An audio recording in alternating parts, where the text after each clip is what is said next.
Radio with your host, Hal Shurtleff. This show is heard on WBCQ The Planet every Tuesday and Friday nights at 7:30 p.m. Eastern Standard Time. You can also pick it up on automatic.com as well as our YouTube channel.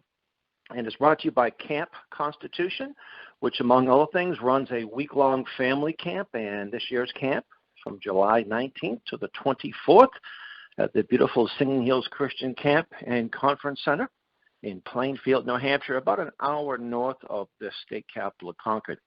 And one of our new instructors for this year's camp is on the line here, CJ Pearson. How you doing? Hey, Hal. Thank you for having me. It's a pleasure to be here.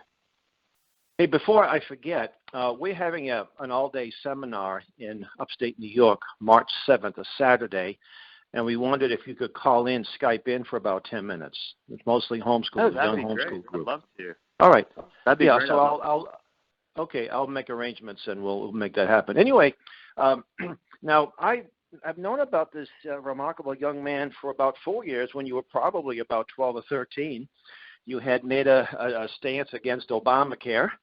And just about a month ago, maybe a little bit longer than that, one of our instructors, Professor Willie Soon, who's one of the top climate realists in the world, sent a link of something of a challenge you gave to Greta Thunberg, that you would debate her on the climate change issue. And I thought, boy, I better get a hold of this fellow. And we did. You were very prompt on your website, and you got right back to me. So tell us, if you were going to debate Greta, well, before we do that, can you tell the millions of listeners a little bit about your background, who you are, where you're from? Definitely. Well, again, I want to thank you for having me. It's a pleasure to be here. I am, such an incredible fan and supporter of the work that you're doing to teach, other young people about America's founding ideals. It's such important work, especially when we live in a time in which those ideals are increasingly under assault by the left, and right. So I commend you for that. To give your listeners a little bit of background about me, I'm 17 years old. I'm a high school senior. I'll be graduating high school in a few months, and it cannot come soon enough. I'm super excited about that. But besides that, I've had the opportunity to be involved in conservative politics since I was 11 years old. I got my start doing the grunt work of politics. I was knocking on doors, making phone calls, talking to voters, and advocating for my preferred candidate back then in 2014 was the first campaign cycle I worked in. My candidate was running for Congress. He actually won that campaign, and that's kind of when I caught the political bug. And since then, I've stayed busy. That video that you mentioned at the beginning of the show, I actually made that when I was, 12 years old. Hadn't even hit puberty yet. I think you can literally hear the voice cracks in that video. But, I gave kind of President Obama a little bit of a piece of my mind there, and it took off like almost overnight. Wasn't expecting it at all, and it just since then it's been something I've continued. I've continued to elevate, try to elevate, young conservative voices, because oftentimes you see from the media perpetuating this myth that all young people are liberal, that young people don't have conservative ideals, and you see that even more so when it comes to those within the black community. You see people who like to argue that black people can't be conservative. I disagree with that notion, and it's kind of an interesting path for me, and I think it's few that many would expect, being as young as I am, being a member of the black community, but also being the son of Democrats. I come from a rather liberal household. They're not the biggest fans of the president, as I'm a huge fan, and they were big supporters of President Obama. I wasn't, and so I think it has definitely been an interesting road for me, but it's been one that has been definitely exciting, and I'm excited about what's to come as well. Well, let me ask you, now you live in greater Atlanta. No, I actually live about 2 hours outside of Atlanta in Augusta. Oh, okay. And, people probably know about Augusta because of the Masters, yeah. Oh, the golf, yeah. Yeah. Anyway, now your parents are liberal, and what influenced you to think a little differently? And many of us, my dad was a moderate conservative. My mom, same way. So I didn't grow up in a liberal household. But when you do, there's a good chance that your children will become liberal. But and you didn't really rebel. You still have a lot of close respect for your parents, obviously. Definitely. And they no doubt respect you, or at least you wouldn't be able to do what you do. Put the kibosh on it years ago. Yeah. But what was it? Was it any one thing that said, hey, I don't think this is right? Yeah. You know, for me, I think it was about, I think it's twofold. You know, first and foremost, I've always been someone who wants to find out for myself things, you know, and it was the same when it came to my politics. You know, regardless of what my parents believe, I wanted to know what I believed. And so that started with a lot of research. I looked at the platforms of both the Democratic Party and the Republican Party. I read the Constitution, the Federalist Papers. I wanted to know more about the history of our country, its founding, but also where the party stood today. And the more I learned about conservatism, you know, from listening and reading and just really digging deep into the ideology and the philosophy behind it and what it all meant, I just felt like conservative ideals were common sense ideals. I didn't necessarily believe that the government should spend more than it took in. I thought that was common sense. Apparently it isn't. I didn't think that, you know, I thought that it made sense to have a strong national security. I thought that personal responsibility was something that we should all, you know, strive to uphold and to promote, because that's just how I was raised. You know, even in a liberal household, and this is the thing and this is that second part. You know, the black community may vote overwhelmingly Democrat, 97%, you know, Democrat, but at the same time, the ideals within the black community are still very much conservative. You know, I've grown up going to church every Sunday. You know, traditional values very much are very prevalent within my household. I've grown up with a strong appreciation for family and community, and so being a conservative wasn't hard for me. Honestly, I would argue that maybe my parents are when it comes to their values and their morals, right? They may not vote that way, but they are. And so for me, I think it was a combination of those two things, wanting to find out where I stood on the issues myself, also going into it not even thinking that black people have to be Democrat, but also just reading more and just digging deep into the issues was really important for me.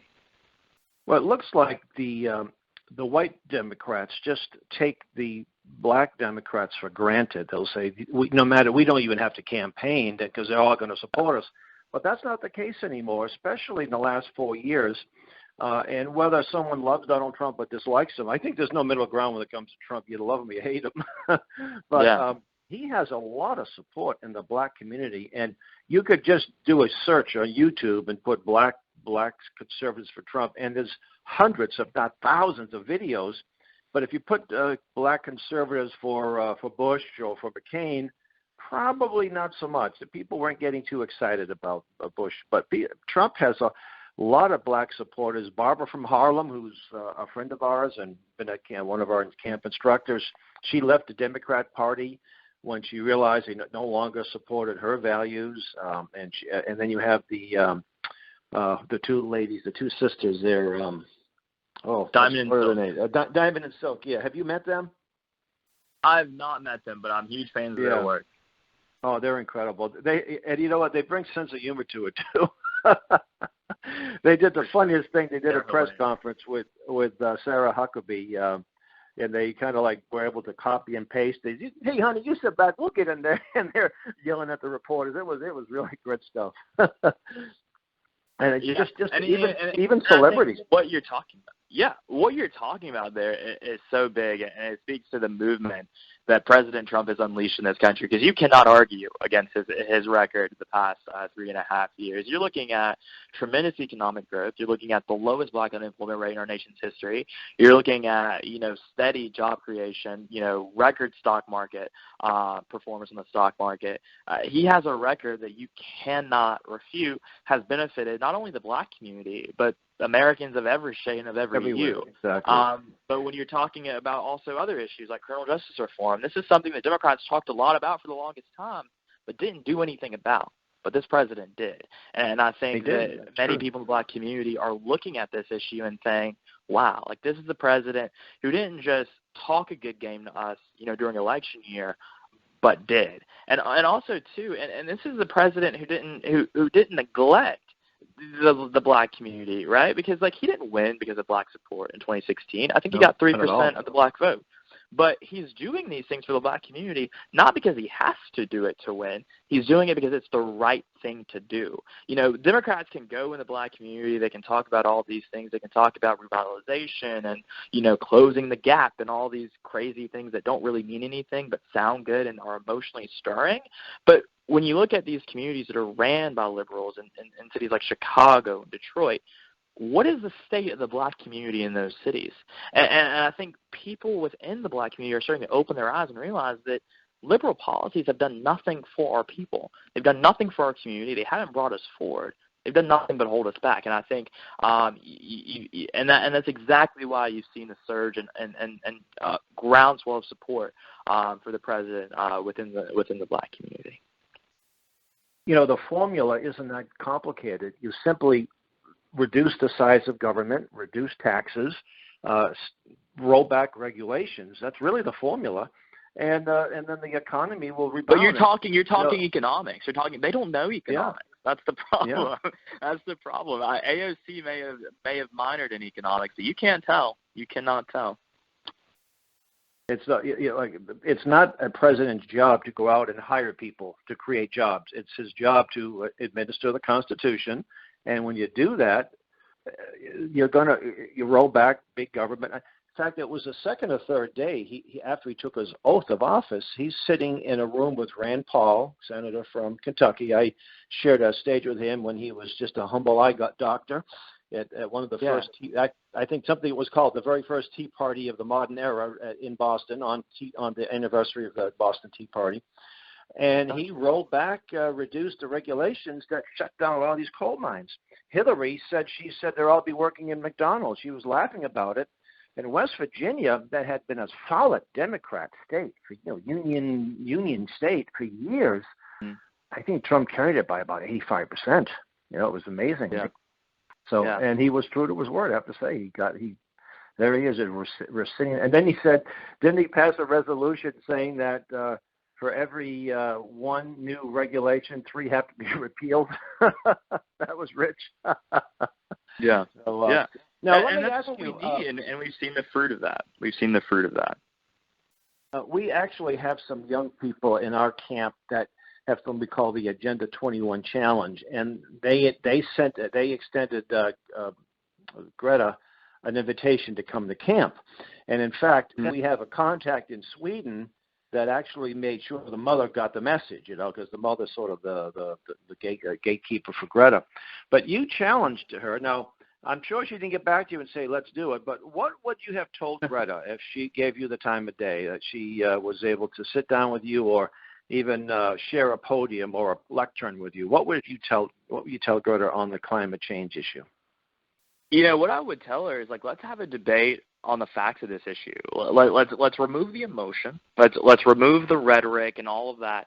Let's just talk about the facts of this issue. Let's talk about the fact that, you can come to America, you can blame us for climate change and all of these things, but shouldn't we be talking about China, who refuses to really do any work at all to reduce their emissions, but you don't see Greta calling out China the way she does the United States.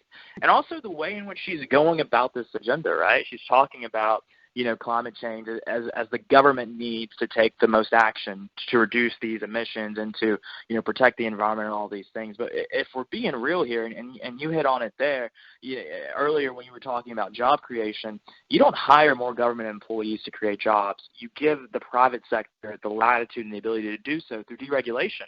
If we really want to move towards renewable energies and things of that nature, that's going to happen in the private sector.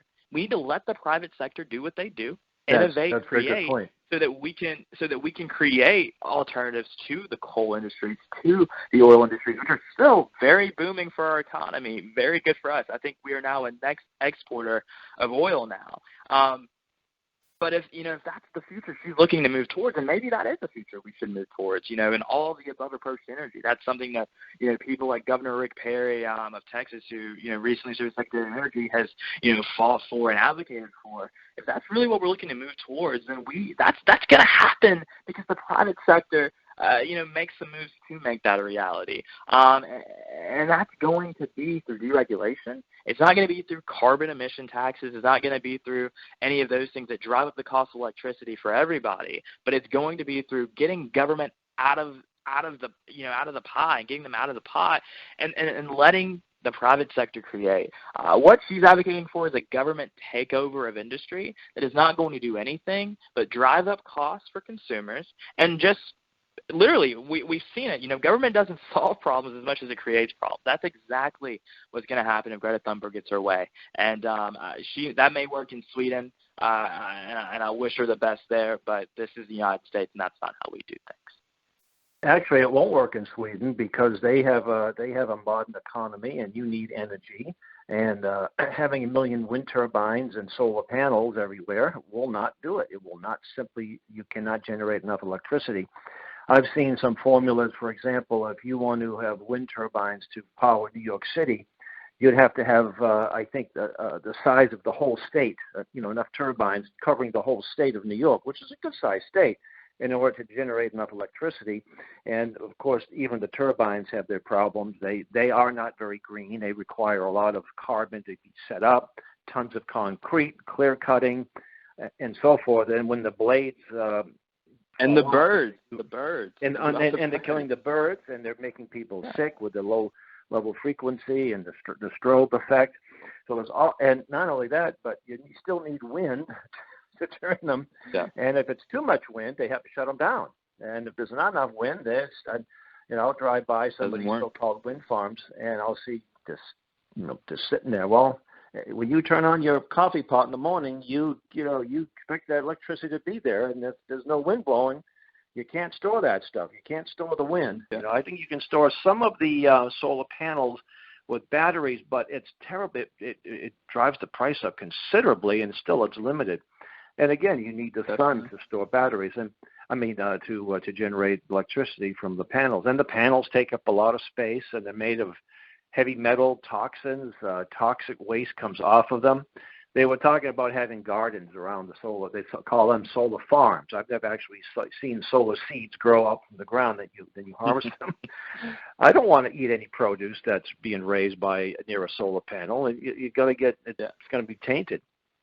So. And we've made lots of progress with the oil and gas, and the gas is a very clean burning gas, and we've got plenty of it too. Especially here in the Northeast, the Marcellus Shale, and that's why we're exporting this stuff. I'm 61 years of age. I don't remember since I remember the oil embargoes when in the early 70s and the gas rationing when you had to line up and buy gas every other day or what have you. Because we were reliant upon. In fact, when they created the Department of Energy, we became more dependent on foreign oil. You made a point a little while ago about federal government employees don't create jobs, they stymie jobs, and that's an example right there. The Department of Energy doesn't produce 1 watt, but they have restricted lots of that. So now let's see, we get about maybe 5, get about 8-9 minutes left. Since you've been outspoken on these issues, where have people seen you? I know you travel around the country on a limited basis because you're still in school, but you're on Fox News, you're on all kinds of other media outlets. So tell us a little bit about that.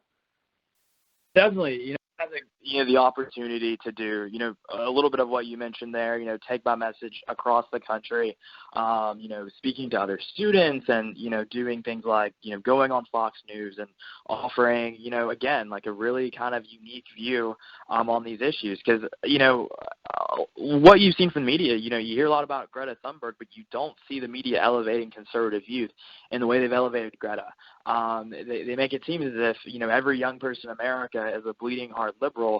When I got to tell you, that just isn't the case from what I've started to see. I see more and more young people starting to realize that not everything is free. And we don't want everything to be free, because if everything is free, then the quality of everything just goes down. And we're going to feel that cost in one way or another. And you also see lots of young people wanting border security. They want to feel safe, in their community, in their homes, and things like that. And what I think you're going to see, because of the radicalism that the left has begun to drift towards, you're going to see a lot of young people saying, like, I don't know if this makes sense. Like, do I really want no immigration enforcement? Do I want an open border? Do I want to be competing with immigrants, for these jobs that, I've been here my entire life?